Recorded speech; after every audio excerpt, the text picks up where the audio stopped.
over the weekend. The exercise was held to see how well they could cope with a multiple crash, and they've discovered that there are still a number of problems to iron out.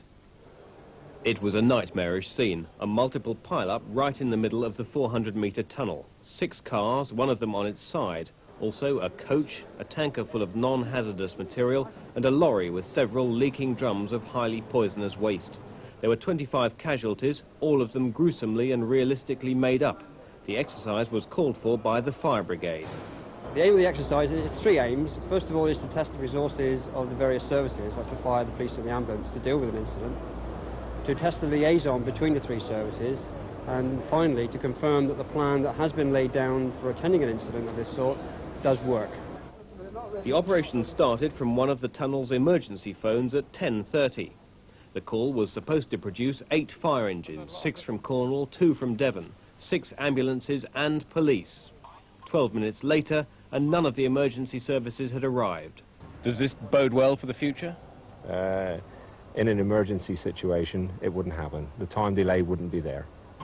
After 15 minutes, the first fire engine arrived from Saltash. Inside the tunnel, there was chaos. On the other side of the accident, the Devon firemen found that their normal radios wouldn't work so deep underground.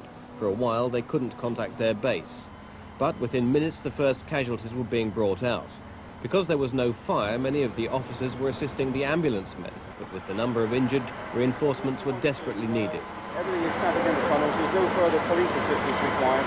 We do require further ambulance assistance in it. Potentially the greatest danger was from the toxic waste barrels in the lorry, and the fire brigade treated it very seriously. What's the problem with the lorry? I don't understand at the moment. We just want everybody away from the lorry, OK?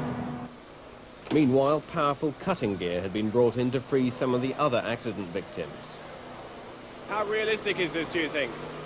It's pretty good, yes. Half the stop message came, and the fire brigade were able to look back at the exercise. There has obviously been 1 or 2 little snags, but that's the reason we were here. That's the reason we had such an extensive exercise, was to test the system to the limit. And now we'll go and iron out the 1 or 2 little problems that we've found. The emergency services say that it's unlikely a disaster of this scale will occur, but they're convinced there will be accidents, and the next time it'll be for real. The tunnel opens on Friday.